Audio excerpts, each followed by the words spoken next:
Hello and welcome to the Khalea Cooper channel here where we talk about love, dating, femininity, all the things. And so today in this video, we are diving into feminine and masculine energy from a Christian perspective on dynamics in relationships.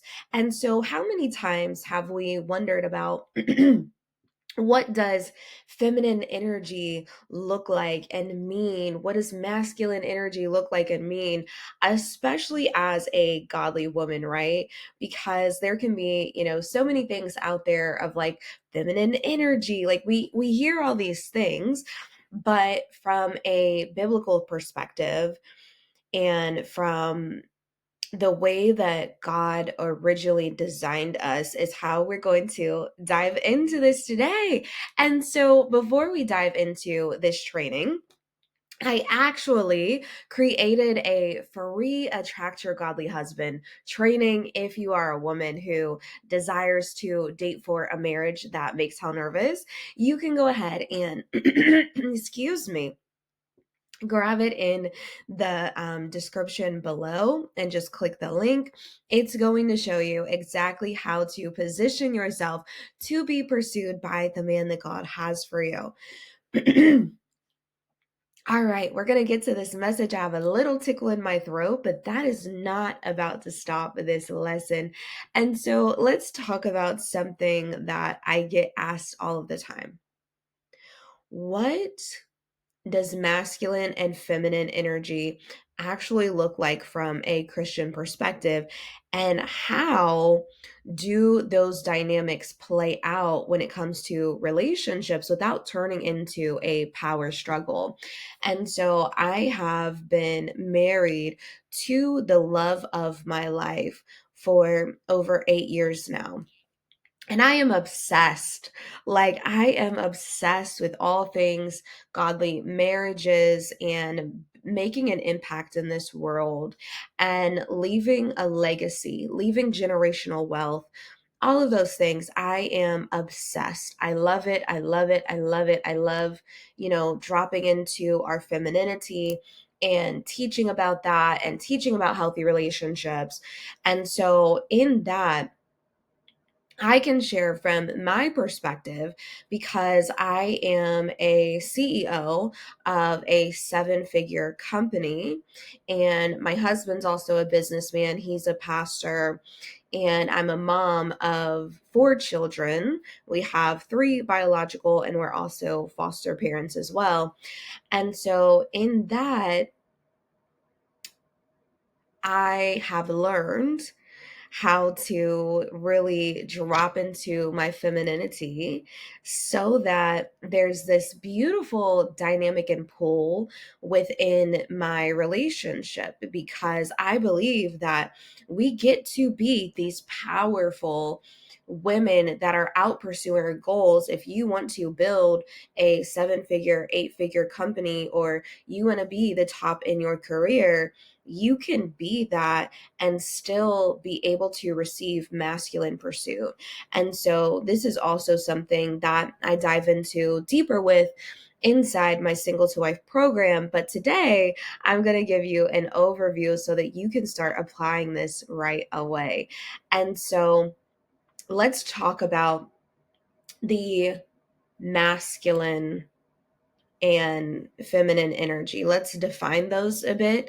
And so, masculine energy looks like leadership, it looks like provision, it looks like pursuit.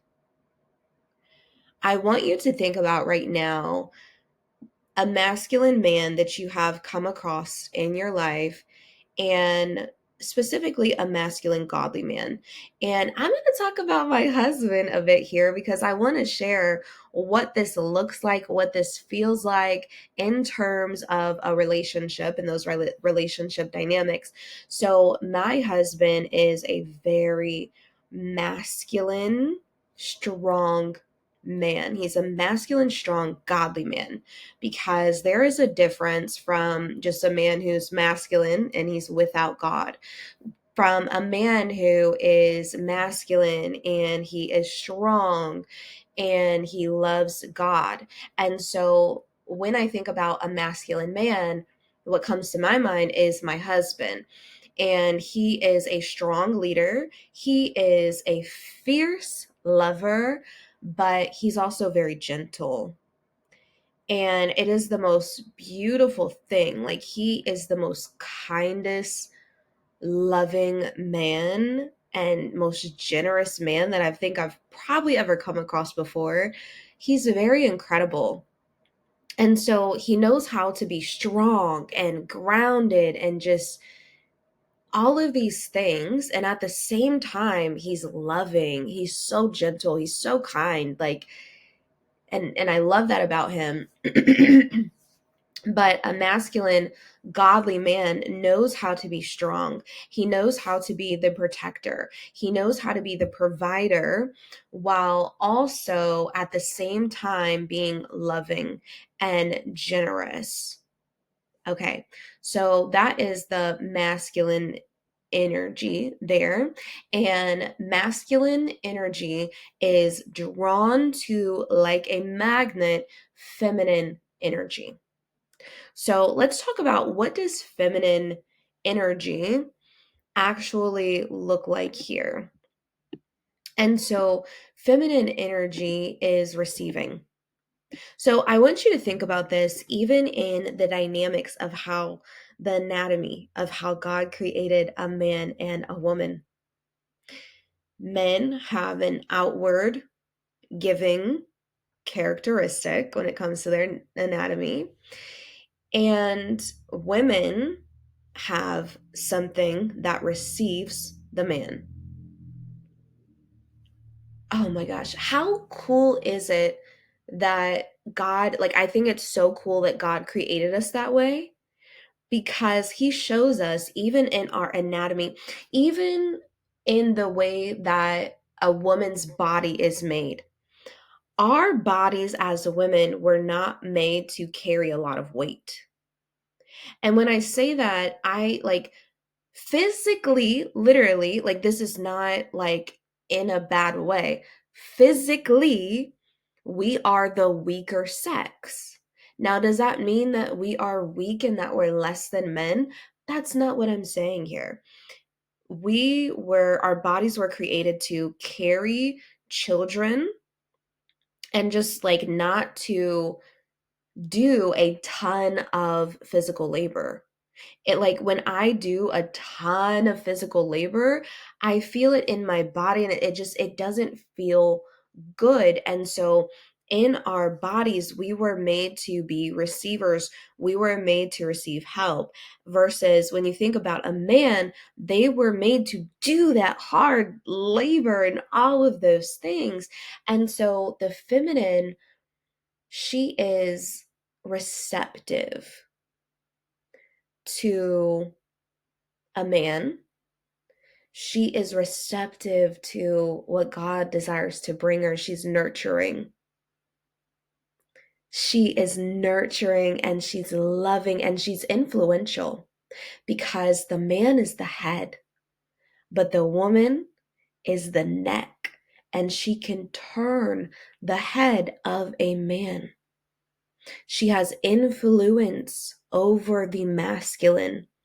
And throughout history, this has been used in a negative way, because as women, we do have a lot of influence over men, and it can be used for good or it can be used as a destructive thing. But as godly women, we use the influence that God has given us and we use that for the good. We can share things with the men in our life and the people in our life where it's like, hey, I see that, I don't see that going the right way. You have so much influence, and we have the ability to birth things into the earth.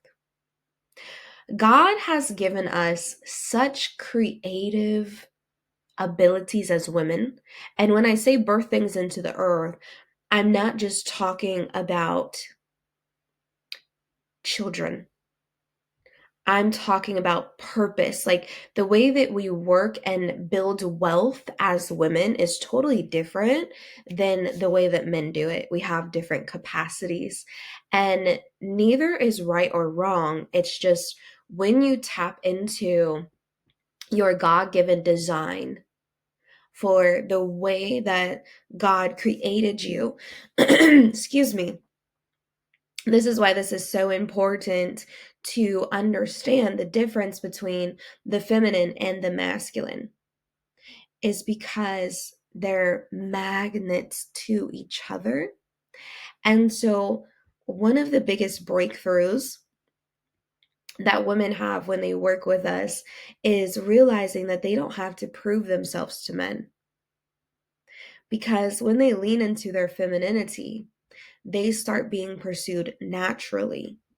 And so, this is why, like, I am able, and I want you to understand this, because I feel like so many women are held back by feeling like, I'm too successful to attract an amazing man, because that is intimidating to men. They don't truly want a really successful woman.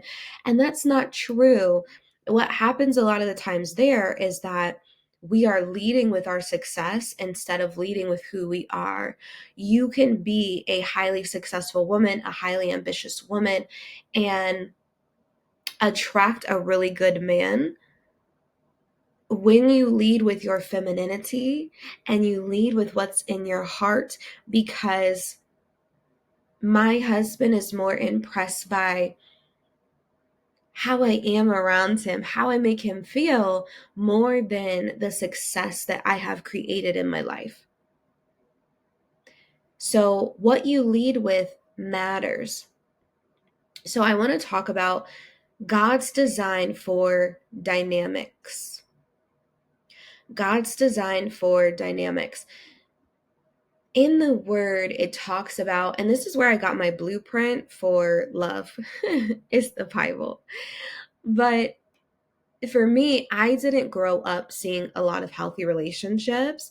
And for the majority of my life, I grew up in the church. That says something. But in that, and my husband and I are working on, changing and shifting those dynamics so that that is not the case anymore. That's not the majority of what people see, is not healthy relationships, but they see relationships that are rooted and grounded in God. And so in this, when it comes to God's design for dynamics between the man and the woman, the word says that a man is to love his wife as Christ loves the church. And that is such a beautiful thing, where men, they're strong, right? They're meant to be strong, they're meant to be masculine, but also have the softness and gentleness to love you in a way that you receive it well. And this is one of the things that is important to understand. So we also see that we are supposed to respect and submit to our husbands. Men respond to respect. Us women, we respond to how well you love me and how gentle you are with me. But men are like, will you submit and allow me to lead you? And as women, we're like, how are you going to love me? And so the dynamic there is, you want to look for a man that you feel like it's so easy to submit to him, because he is walking in leadership. He's walking in godly leadership. And so I knew, like, I could tell as I was dating my husband, I felt so safe with him. I was like, I could follow you anywhere, because he was a man that earned that respect with me. And so I don't have a problem submitting to my husband. I don't have a problem respecting my husband. And before we even get to a man being our husband, we want to look at these things. Can I respect him? Could I see myself submitting to him? And so the role here is, I'll share in my relationship marriage dynamic, is that my husband leads and I confidently follow. I'm just like, and there have been times where I may not have always understood in the moment, but I know that he's being led by God, and I know that he has our best interests at heart. And so I gladly submit. Men, they lead. Women, we receive and we open up and we follow. And sometimes it can feel hard. It might feel hard for you to do that if you are carrying faulty mindsets around men and you're carrying the pain of your past. That is something you want to release here, because it's going to be hard to be dropped into your femininity when we have all of this hurt and pain and misconceptions around men. And I feel like in this day and age, there's so much of like, I'm not gonna do that. Like, I don't need a man. I don't need, honey. No, no, no. I need my man. Okay. I I will confidently say I need my man. I want my man. I desire my man. And so it's letting go of what the world says about love and dating and being like, you know what? I don't mind being a woman that follows her man. I don't mind being a woman that receives and allows him to lead. Because when you step into this, you become a woman who men cannot get enough of. And once you attract your husband, or maybe you are a married woman watching this and you're like, okay, I want to be more in my receivership, more in that receiving energy in my marriage and relationship. This is for you, and this is going to bless you.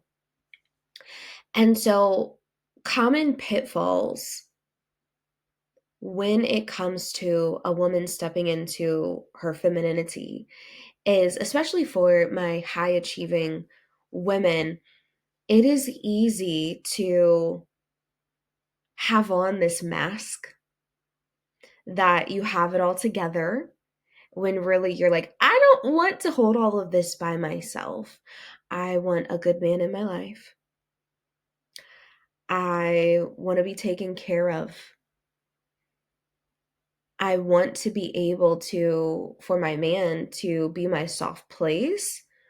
I feel like common pitfalls here is we can lead too much with what we have accomplished, because we're like, this is like, it's a misconception. I'm leading with what I've accomplished and my career and my goals and all of these things. And one of the reasons why we do that is because we have tapped so much out of our femininity that we don't know how to truly feel. We don't know how to truly be vulnerable because it feels too scary. Because there's a lot of fear around, what if I open up and I get my heart broken? And so in my programs, and specifically in our single to wife program, we work on coaching women of breaking these patterns. Because once you see the trap, you can shift and step into a completely different story in dating. And it really changes everything, because we don't want it. It's exhausting feeling like we're always in our masculine energy. You were not made to stay in that place. We need both, because when I'm building my business, I am in both my masculine energy, and I'm in my feminine energy as well. And so it's not that masculine energy needs to be completely thrown out the door, but it's, what are you operating in the majority of the time? And when you feel like a fear of, is this going to happen for me? the dating and the marriage and the relationship. And there's this place of, am I protected? Am I provided for? When we are in this place of scarcity, we are not dropped into our femininity, because this isn't just about a man. This is about, how do you feel as a woman? Do you feel safe and secure? That starts with our relationship with God, because everything from that trickles over into everything in our lives. And so, how you can practice dropping into your femininity is embracing your God given feminine energy. And you can do this by practice receiving. You don't have to have a man in your life to practice this. You can literally practice it at work when someone asks you, hey, do you need help with that? Yes, actually, I do. Could you help me with that? Practice stepping into softness. How can we do that? You're probably asking that question. Go and find your place of worship. Go and find your place of worship, of just turn on some worship music. And one of the things that I love to do is just to cry out to God. Oh my gosh, there's such a release when you just lay things at the feet of the Lord. Practice presence. Your presence is a present. Your presence is a presence. Practice being more present in the day-to-day moments. Don't worry about what's going on tomorrow. Don't worry about the next thing. Lock in this moment and be present with your life. And then in dating, practice being present. I am not thinking about, is this my husband? I am focused on being present in the moment and being a locked in woman who enjoys the here and now. I'm not stressing about tomorrow. I'm here in this moment and I'm enjoying it like it is the best moment of my life, like it's the best day of my life. This is what I carry with me. I wake up in the morning and I tell my children and my husband, I say, this is the best day of our life. And my husband gets happy and my children get happy, because this is the only moment that we're given. Tomorrow is not promised. When you become a woman who's so excited about the present moment, and she's also excited about the future, but she's not worried about it, you become so magnetic. People just want to be around you. It feels so good. And that's biblical, of not worrying about tomorrow, but focus on today. Tomorrow has enough trouble. Focus on today. And so it's never too late to realign. It's never too late to focus and to work on dropping in your femininity. This is heart work right here. Honestly, when it comes to dropping in your femininity, this is heart work. And this is a big portion of what we, work through in the Single to Wife program. And you can apply below if you're like, I know that I want coaching around this. You can also grab my free Attract Your Godly Husband training. That was going to bless you so much, because we talk about how to be a magnetic feminine woman. And so go ahead and comment below as well. Do you notice yourself leaning more towards masculine energy or towards feminine energy? And so I pray that this blessed you. Make sure to hit that subscribe and like button, and I will see you in the next video. Bye.